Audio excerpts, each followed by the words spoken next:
En 1511, un barco que tenía como destino las costas de Santo Domingo naufragaba en Centroamérica. 20 supervivientes llegan a la costa de una provincia maya. Algunos mueren de hambre. Otros son capturados y sacrificados. Solo 2 sobreviven: Jerónimo de Aguilar y Gonzalo Guerrero. Desde que conquistaron Cuba en 1514, los españoles empezaron a tener noticias, todavía muy vagas pero muy atractivas, de la existencia de unas tierras mucho más ricas y mucho más pobladas hacia el occidente. Las noticias no tardan en producir una serie de expediciones de exploración que encuentran el territorio maya en la península de Yucatán. El gobernador de la isla, Diego Velázquez, que era el que patrocinaba estas empresas, le encargó la tercera expedición a un pariente político suyo, que era Hernán Cortés. Cortés tuvo más fortuna que las expediciones anteriores porque en uno de las escalas que hizo en su camino a Veracruz, en la zona de Campeche, se enfrentó primero con los señores de la zona, tuvo una batalla bastante fuerte.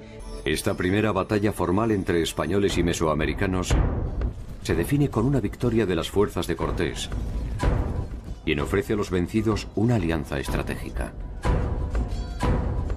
Unos días antes han encontrado en la península de Yucatán a un español que habla a la perfección la lengua de los champotones: Jerónimo de Aguilar. Jerónimo de Aguilar había sobrevivido con dificultad sirviendo a las órdenes del jefe Taxmar. Su compañero de infortunio, Gonzalo Guerrero, a las del jefe Nachancam. Gonzalo Guerrero se le ofreció en matrimonio la hija del señor que lo recibió y se incorporó con bastante éxito a la sociedad yucateca. E inclusive cuentan los cronistas españoles que se decoró el cuerpo a la manera de los mayas, haciéndose tatuajes y perforaciones como los hacían los nobles mayas. En cambio, Jerónimo de Aguilar no tuvo la misma fortuna y no quiso absorberse de la misma manera. Cuando Hernán Cortés llegó a Cozumel, unos mayas le comentaron que había 2 españoles en la tierra, y Cortés, muy interesado, mandó llamarlos a los 2.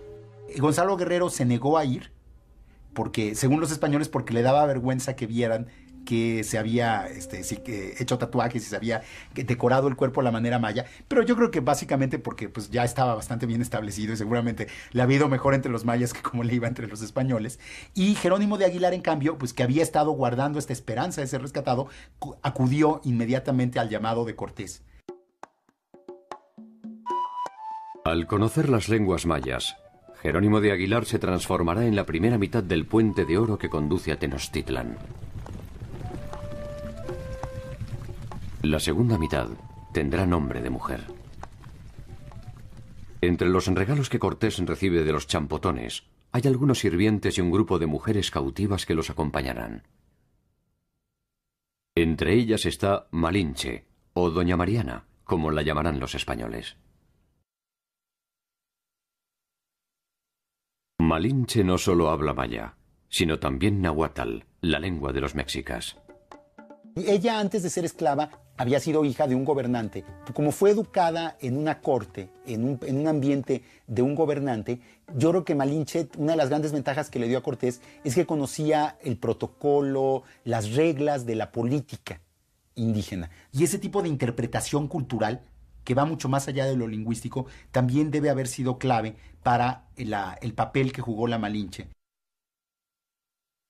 Entonces, por medio de Jerónimo de Aguilar, que traducía del español al maya, y de Malintzin, que traducía del maya al náhuatl, ya Cortés podía tener una cadena de comunicación más o menos eficiente. Gonzalo Guerrero se tatuó las manos, se horadó nariz y orejas y se unió a una mujer maya con la que tuvo descendencia.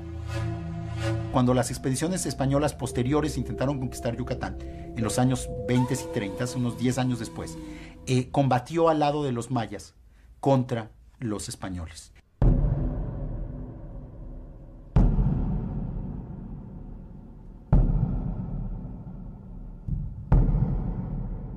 Dicen que murió en combate hacia 1536, defendiendo el territorio que los invasores llamaron Indias Occidentales. Se trata apenas de una muerte más que pudo pasar desapercibida en el contexto de tantas batallas. Una de las primeras decisiones que toma Cortés, asesorado por los Cempoltecas, es dirigirse primero a Tlaxcala, porque le informan que los tlaxcaltecas son los principales enemigos de los mexicas y que con ellos puede establecer una alianza.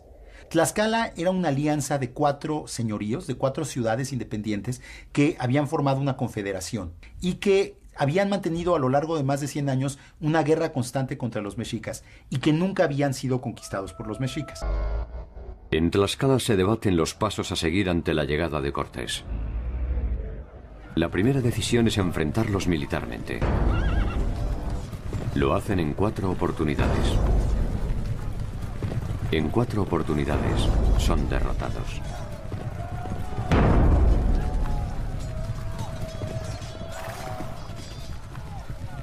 Finalmente deciden aliarse con las fuerzas españolas. La sede para la próxima batalla no puede ser otra que una morada sagrada. Cholula, la ciudad consagrada a uno de los principales dioses mesoamericanos, Quetzalcóatl. Según cuentan los españoles, cuando llegaron a Cholula, les fueron avisados que iban a ser atacados a traición al día siguiente. Y entonces ellos decidieron atacar primero. Y entonces rodearon la plaza principal de Cholula junto a la pirámide de Quetzalcóatl y masacraron a todos los que estaban en la plaza en ese momento.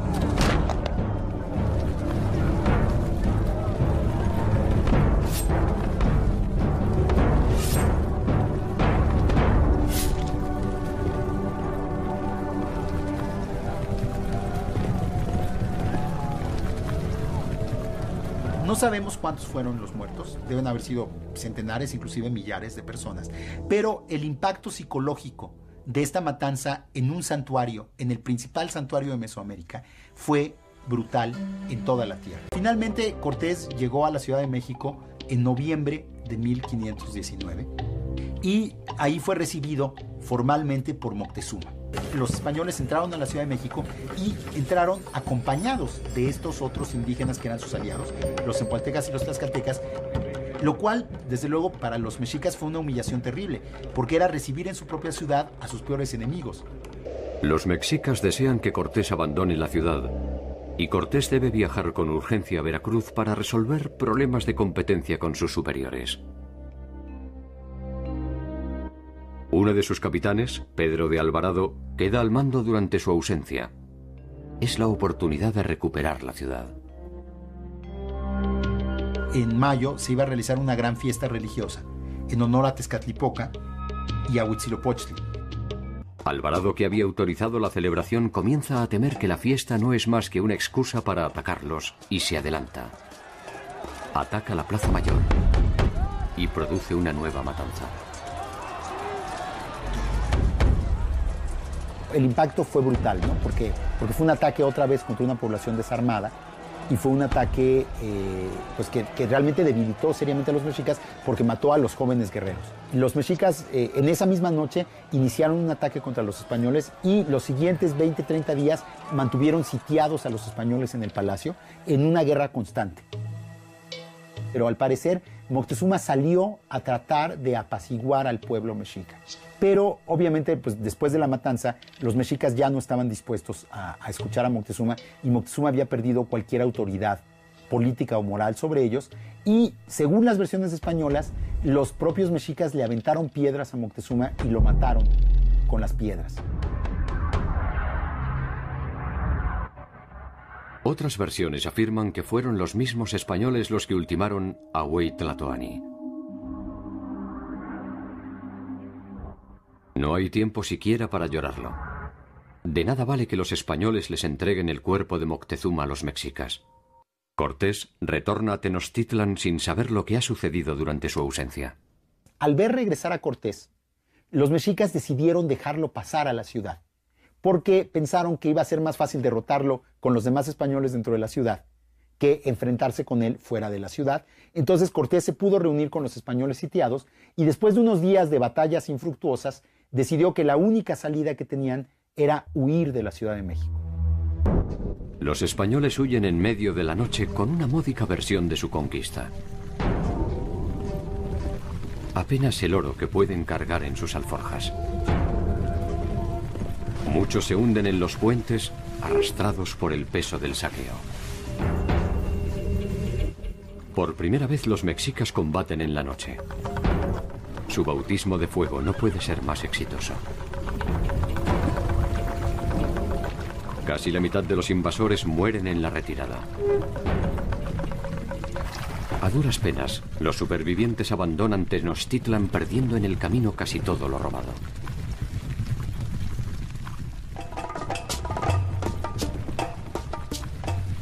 Es el primer triunfo de los mexicas y la primera derrota de los españoles. Cortés deja en el camino, sin distinción de raza ni credo, unificados por el tenue tono de la muerte, a más de 600 españoles, algunos miles de sus aliados y medio centenar de caballos. Tlaxcaltecas y españoles, hostigados por los mexicas, se repliegan hasta Tlaxcala, el único sitio que puede ofrecerles algo de seguridad ante el inicio del contraataque. La derrota de los españoles vuelve a sembrar las dudas en algunos líderes tlaxcaltecas. Y se dice en particular que Xicoténcatl, el joven, que era hijo del gran gobernante Xicoténcatl, que había sido el que había recibido a los españoles, se había aliado con ellos, defendió la idea de que debían tomar prisioneros a los españoles y entregárselos a los mexicas.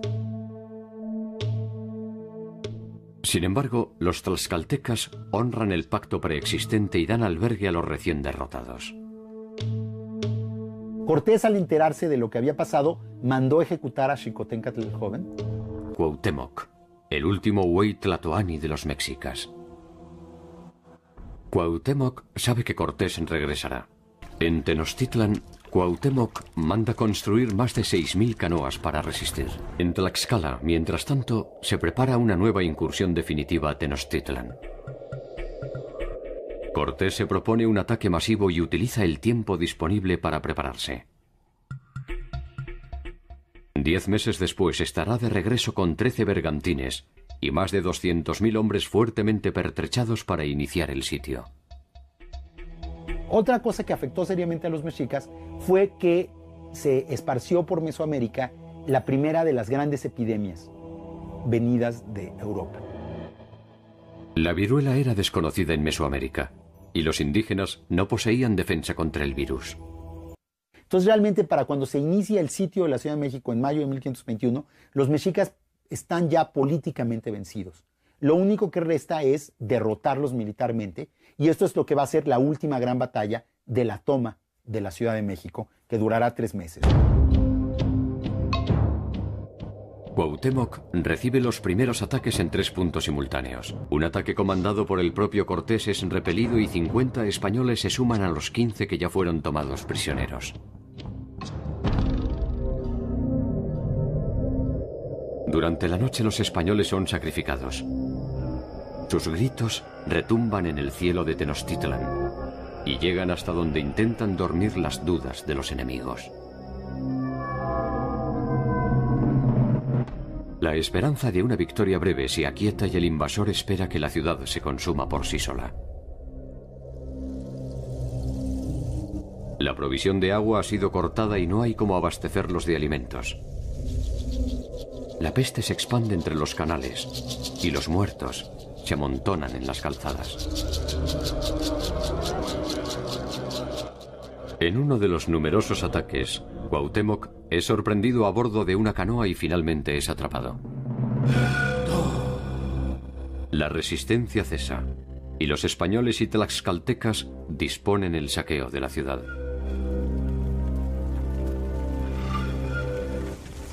En el día final la ciudad era un depósito de cientos de miles de cadáveres. Hombres, mujeres, ancianos y niños que se negaron a entregarse y murieron en manos de sus históricos enemigos y de sus nobles exterminadores. Más de 80 días sin agua, sin comida y sin tregua, combatiendo a matar o morir, rechazando cualquier propuesta de capitulación, hasta el día en que nada quedara para capitular.